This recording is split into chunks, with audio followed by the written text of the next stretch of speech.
Disclaimer: this content is intended for mature audiences only. Viewer discretion is advised. My name is Lila.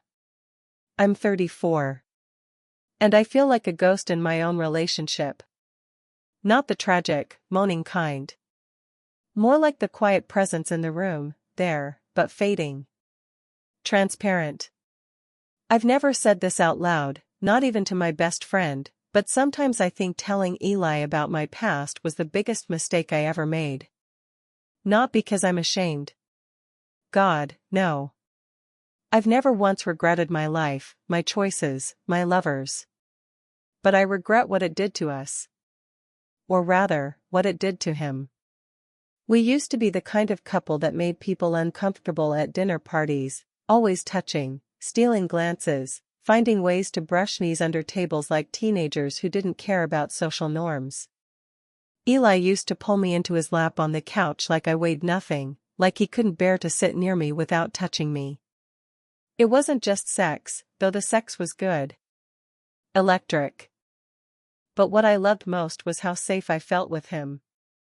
I could fall apart with Eli and trust that he wouldn't flinch. He used to call me dangerous in all the right ways, and he meant it with awe, not judgment. He said I had a fire in me, that I made him feel alive. Now he barely holds my hand when we're walking down the street. It's subtle, the way things fade. Like a houseplant that dies because you kept forgetting to water it, not from hate, just from neglect. It starts with little things. A goodnight kiss that lands a few inches too far from the mouth. A hug that lasts just 1 second too long, like it's about restraint instead of affection. Cuddling that stops midway through the night because he gets too hot. He didn't used to get too hot. I remember the night I told him. We'd been dating for almost a year. It was after my friend Jenna's engagement party. We'd had a little too much wine, slow danced in our apartment kitchen to a playlist he made for me, and then made love, unhurried and sweet, the kind that feels like a secret language. Afterward, he lay with his head on my chest, tracing my collarbone with his finger. I want to know everything about you, he said. So I told him. Not everything, just enough. Enough to be honest. I said something like, I've had a past. A pretty, full one. He asked what I meant. I hesitated. Then told him the number, a little over 50, I think. I stopped counting after a while. He didn't say anything for a long time. I thought maybe he was just letting it sink in. He finally said, okay, and kissed me on the shoulder. Quiet. Distant. But not angry. At least not then. I didn't realize how much that number would haunt us. Not just him, us. It showed up in the way he started looking at me differently when I changed clothes in front of him. In the way he hesitated before touching me, like I was suddenly more complicated. Too experienced. Too much. I started over-explaining my feelings, trying to prove that I wasn't reckless or impulsive, just someone who had lived. Loved. Learned. But he never asked for more details. Not even one name. And that's when I realized, he didn't want to know me anymore. He wanted the version of me he'd built in his head, untouched enough to be novel, wild enough to be sexy, but not so real that it challenged his own comfort. The moment I knew something had truly shifted was about 3 weeks after that night. We were in bed, I rolled over, nestled into his chest like I always did, expecting his arm to come around me. It didn't. I waited. I thought maybe he was asleep. But his breathing was too steady, too alert. I whispered, "You okay?" He said, "Just tired." But his body stayed stiff, like my touch made him tense instead of tender. That's when I knew, it wasn't just the number. It was the idea of me that scared him now. And maybe, that meant he never really saw me at all. Eli isn't cruel. That's the thing that makes it harder. He still folds my laundry, brings me chamomile tea when my cramps knock me down, and leaves me sticky notes in the kitchen that say things like "Don't forget how brilliant you are." It's not that he's gone. It's that he's gone softly. And it's in that softness where I keep getting lost. He works long hours at the trauma unit. I used to wait up for him, curled on the couch, wearing one of his t-shirts and watching trashy reality shows with the volume low. Now I just go to bed. It feels easier than pretending we're still that couple. One night last week, he came home around midnight. I heard the door click softly, he never slams it, and the rustling of his coat being hung, the keys clattering in the bowl by the entryway. I lay still, pretending to be asleep. But my body was awake, tense under the covers, like a dog who senses something wrong but doesn't know where to bark. He slid into bed behind me, pressed his chest to my back. His hand found my waist, fingers grazing bare skin where my t-shirt had ridden up. He kissed the back of my neck, warm, slow, and I felt my heart clench. Because I wanted him. But not like this. Not like I was just the landing pad after a brutal shift. Not like I was supposed to soothe him without being seen. "Can we just talk?" I asked quietly. He didn't move. "It's late, Lila." "I know." My voice cracked. "I feel like we're pretending." His hand tightened slightly on my hip. "I'm not pretending. I'm here. I love you." And then he kissed me harder, like that should prove something. Like I was supposed to let him in, physically, so he didn't have to open up emotionally. But I needed the opposite. When I didn't respond, didn't shift into him or return the kiss, he pulled back. A breath escaped him, like I'd rejected him in some deeper way. "You're always distant now," he muttered, lying back onto his side of the bed. The irony made my eyes sting. 2 days later, we had the fight about the dishes. We both work from home on Thursdays. I'd been buried in edits for a piece that was already past deadline, and the sink was overflowing. He'd promised to take care of it. But when I came downstairs, they were still there, a crusted mess of dried oatmeal and our mismatched coffee mugs. "Eli," I said, keeping my tone calm, "I asked you about this hours ago." He didn't look up from his laptop. "I was on a call." "It's been all day." "Jesus, Lila, it's just dishes." "No," I snapped, louder than I meant to. "It's not just dishes. It's you saying you'll do something, and then not. It's you thinking affection can replace conversation. I stopped. My hands were shaking. He stood and walked over, placing his hands on my shoulders, like grounding me. "I'm trying, okay? I touch you, I hold you, I show up. What else do you want?" "I want you to see me," I whispered. "Not just touch me like I'm a checkbox." Something shifted in his face then. Hurt, confusion. Maybe guilt. Maybe none of those. He stepped back. "You think I don't see you?" he said, almost a whisper. "Ever since you told me about everything, I've been trying to prove that it doesn't matter. That I'm still here." I swallowed hard. "But it does matter. To you. Even if you won't admit it." Silence stretched between us, thick and painful. He turned away, started doing the dishes without another word. And I stood there, watching him clean up something we both knew had nothing to do with food. That night, he reached for me again in bed. I let him. His hands were gentle. Careful. Like I might break. And maybe I already had. Because even as his skin touched mine, I couldn't help but feel like he was loving me through a filter. Like I'd become a story he didn't want to read the ending of, but couldn't put down either. There was a time I used to love when he came up behind me while I was brushing my teeth, arms around my waist, mouth pressed to the curve of my neck, the way he'd mumble "You smell like mint" and sleep like it was the best part of his day. Now, when I hear his footsteps behind me, I tense without meaning to. This morning, it happened again. I was in the bathroom, tying my hair up, still in his old college t-shirt. He wrapped his arms around me from behind, chin resting on my shoulder. "Morning, baby," he murmured, hand sliding down to my hips. I nodded but didn't lean into him. He kissed my neck, soft, lingering, and I caught myself wondering what's the angle? I hated that. Hated that I was doubting affection from the man I used to crave like air. I twisted out of his arms gently, pretending to grab the mouthwash. "I'm running late," I said. "I've got that Zoom call." He didn't say anything, but I could feel the shift. The way he stepped back slowly, like touching me had burned his hands. Later that day, we had lunch on the balcony.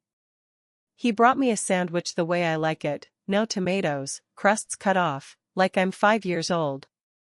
I smiled, trying to feel something. Grateful. Safe. Loved. He reached over, tucking a piece of hair behind my ear, his thumb brushing my cheek. I didn't pull away, not exactly. But I flinched, just slightly, at the unexpectedness of it. He noticed. I saw it in the way his jaw tightened.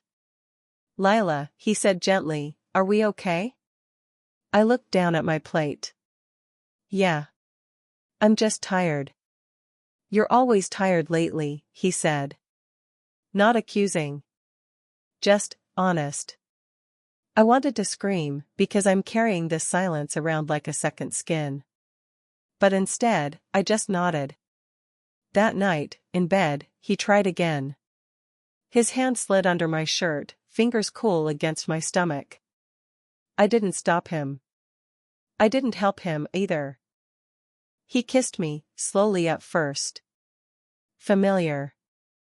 Rhythmic. The way we used to. But I couldn't feel it. His lips moved like they were reciting lines. His hand on my thigh felt heavy, like it came with expectation instead of desire. I kissed him back. For a few seconds, I even let myself pretend. Then he reached for the waistband of my shorts, and I froze. "Hey," he said, voice low. "It's been a while." I sat up quickly. "I know. I can't." He leaned back against the pillows, exhaling like I'd punched the wind out of him. "You don't want me anymore," he said flatly. "That's not it." "Then what is it, Lila?" "Because I'm touching you, I'm trying to be close, and it's like you're somewhere else every time." I wanted to say it's because you look at me differently now. Because I can't unfeel how cold your body got after I told you who I used to be. Because every time you kiss me, I'm scared you're measuring me against a woman you made up in your head. But I just said, I don't know. I just need space. He nodded. Swallowed. Rolled over without another word. I stared at the ceiling for what felt like hours. His breathing evened out beside me. His warmth was close. And yet I felt 100 miles from him. I turned on my side, pulling the blanket tighter, curling into myself like a shell. And I thought, not for the first time, why does everything have to turn into sex? It happened over grilled salmon and white wine, the kind of dinner that should have felt nice. Comfortable. It was a Thursday, and Eli had taken the night off just for me. No hospital calls, no patient updates, no lingering in the corner of the room with that drained, distant look he always wore after work. He'd lit candles. Set the table. Even shaved, a detail I noticed and tried to appreciate. "Looks nice," I said quietly, pointing to his face. "Trying to impress my girl," he replied, giving me a soft smile. "It should have worked. It used to work." Halfway through the meal, he reached across the table and took my hand. His thumb brushed against my skin in slow circles. And it hit me, how hard he was trying. Trying to love me, despite not really seeing me anymore. Trying to act like nothing had shifted between us since I told him the truth. Trying to hold on to something neither of us had the language to fix. "How was your day?" he asked. It was such a simple question. But I cracked. I dropped my fork. My eyes filled up without warning, and I couldn't stop it. Couldn't even speak. The sob that came out of me felt like it had been trapped in a vault, locked behind every "I'm fine" I'd muttered for the last 2 months. Eli froze. Lila? I shook my head, tears streaming down my cheeks. I can't do this, I whispered. He leaned forward, worried. Do what? Babe, what's going on? You act like nothing's wrong, I snapped, wiping at my face with the sleeve of my sweatshirt. Like if you just kiss me the right way or light the right candles, everything will magically go back to the way it was. His eyes narrowed, confused. I'm trying to make you happy. I'm here, aren't I? No, I said, voice sharp. You're present, but you're not with me. Not really. Not since I told you about my past. He sat back in his chair, arms crossed. This again? Yes. This again. Because we never actually talked about it. You just shut down. Got cold. Started treating me like a museum exhibit you weren't sure you wanted to touch anymore. That's not fair. Isn't it? I stood up from the table, pacing. You used to pull me into your lap just to kiss me for no reason.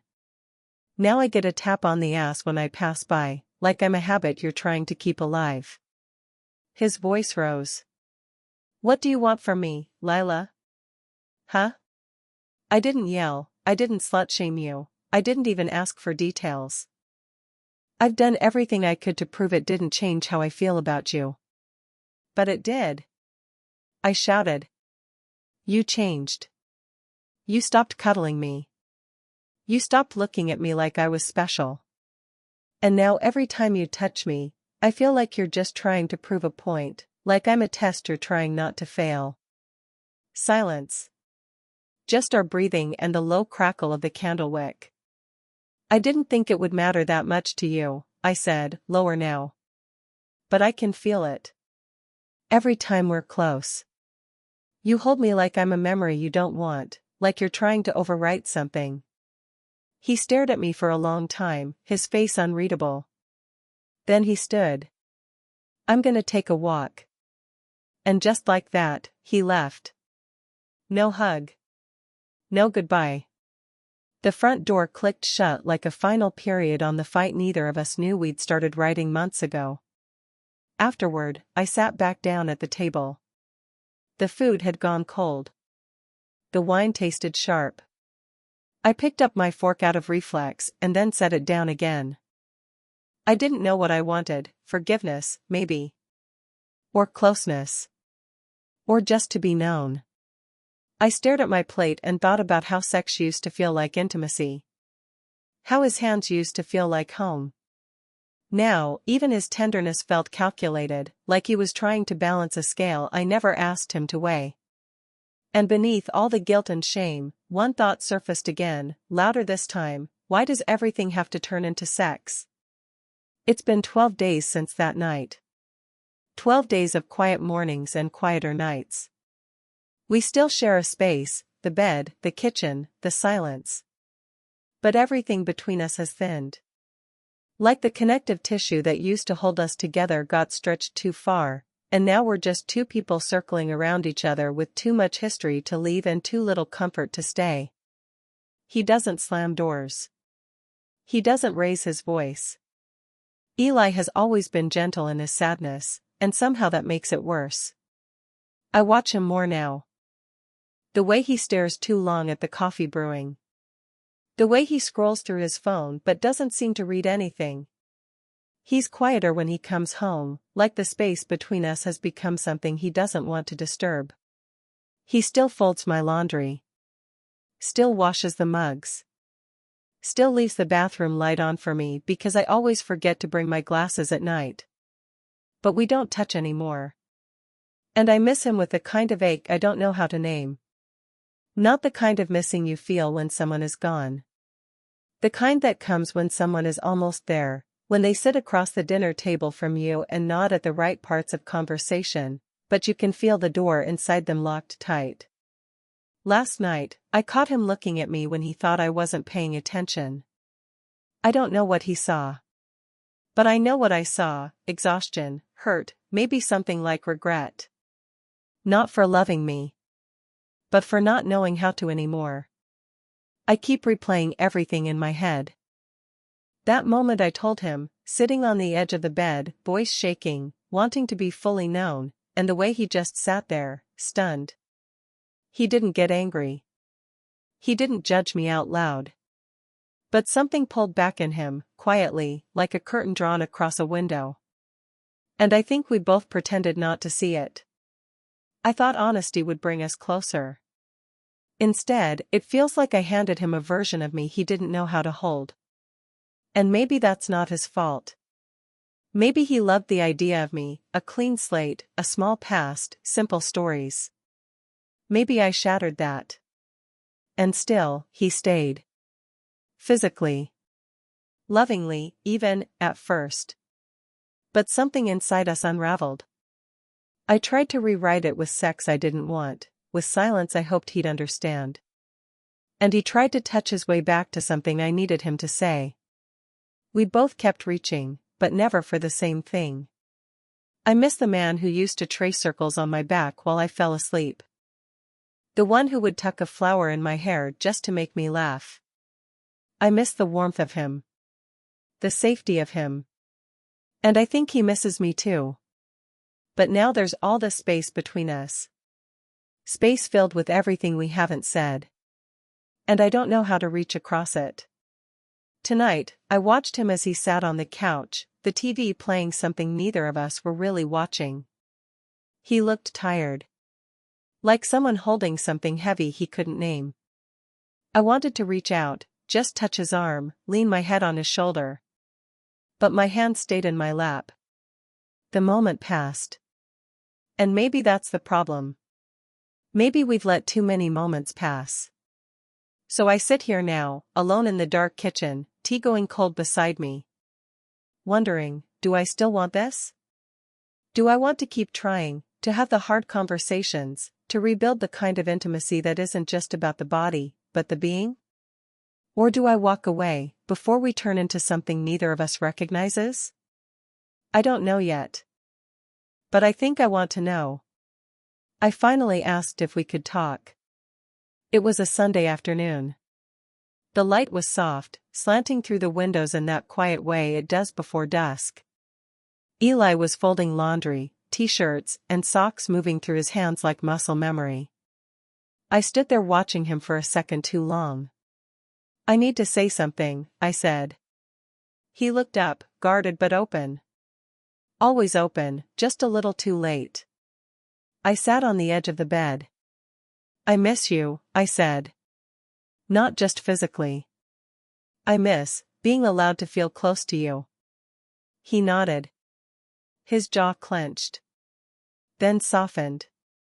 I miss you too, he said quietly. But I don't know how to get back. There it was. The truth hanging between us. I looked down at my hands, twisting the hem of my sleeve.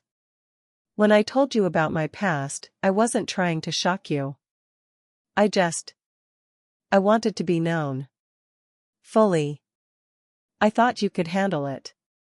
He sat across from me, elbows on his knees. I thought I could too. The honesty stung. But it also released something I'd been bracing against. We weren't pretending anymore. I didn't need you to erase it, I said. I just needed you to see me in it. Not some number. Not a mistake. Just me. I didn't stop loving you, he said. But something shifted. I couldn't stop imagining things I didn't want to imagine. And I hated that. Hated how it made me act. I pulled away because I didn't want to punish you, but I think I did anyway. I blinked back tears. You did, I whispered. Even without meaning to. Silence filled the room again, but it wasn't sharp this time. It felt like a pause to breathe.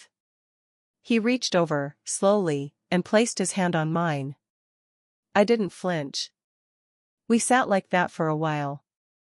Just breathing. Sharing space. Then he pulled me gently toward him. I let myself be held. His arms came around me, not possessive or pleading, just present. Just real. His chin rested on the top of my head, and I closed my eyes. It didn't fix anything. It didn't erase the months of distance, the cold nights, the sex that felt like silence. But it was something. When I pulled back, I looked him in the eyes. I don't know if we can get back to what we were. Maybe we're not supposed to, he said. Maybe we start over. From here. There was a part of me still guarded, still afraid. But for the first time in weeks, I felt like he saw me. Not a tally. Not a burden. Just a woman he once loved, maybe still did, trying to find her way back. So I nodded. Okay, I said. Let's start here. He leaned forward and kissed my forehead, soft, deliberate. It didn't promise forever. But it meant we weren't done. Not yet. And for now, that was enough. If you had asked me a year ago what love felt like, I would have told you it's when someone wants all of you, not just your body or your smile or the version of you that's easy to love, but the mess too. The history. The shadows. I still believe that. But now I understand it differently. Love isn't proven when someone first says I love you. It's tested quietly, in the hard moments. In the silence. In what they do when the version of you they imagine doesn't match the one sitting in front of them. Eli didn't leave. That surprises people when I tell them. It still surprises me sometimes. Because for a while, it felt like he had, not with his feet, but with his hands, with his eyes, with the way he stopped reaching for me in the dark. The man who used to make me feel like the most magnetic thing in the room could barely meet my gaze without something flickering in it. Fear, maybe. Or judgment he didn't know how to name. And I hated him for that. Then I hated myself for making it something I had to forgive. But now I just see two people who didn't know how to talk about pain without assigning blame. Two people who tried to love without understanding the language the other needed. For me, intimacy was always about being seen. Fully, honestly. Maybe that's why I told him about the men. I wasn't trying to shock him, I was trying to come clean. To show him the map of my life before him and say, here. This is where I've been. Can you still walk with me from here? But I never asked if he knew how. And he never told me he wasn't ready for the weight of all that honesty. Not because he thought less of me, but because it made him feel small. Insecure. Replaceable. That was the real wedge. Not the number. Not the past. Just the silence around it. What I've learned is that desire, real, sustaining desire, doesn't survive on sex alone. It needs something deeper. Safety. Curiosity. A willingness to sit with discomfort and say, I don't understand this yet, but I want to. It needs softness when the body shuts down. It needs presence when touch doesn't feel like comfort. It needs time. We didn't heal overnight. Hell, we still have days where a simple touch feels like too much, or not enough. But we talk now. And when we can't find words, we at least stay. We sit with each other through the static. We name our feelings before they calcify into resentment. And I don't feel like I have to perform anymore. I don't have to make love just to prove I'm lovable. That changed everything. If you're listening to this, and you've ever felt like your past made you harder to love, I want you to hear this: you are not a sum total. You are not a statistic. You are not a story someone else gets to rewrite into a threat. You deserve to be known as you are now. You deserve to be held with curiosity, not comparison. And if someone loves you, really loves you, they will learn to ask better questions. Not about who you've been with, but about who you are becoming. Eli is learning. I am too. And maybe that's what love really is, not certainty, not perfection, but two people willing to stay in the room while they figure it out. I'm not the girl I was when we met. And I don't want to be. I'm still soft. Still complicated. Still learning to hold myself with the same care I once begged from someone else. But I've stopped apologizing for how I got here. Because I am here. And finally, I'm not hiding.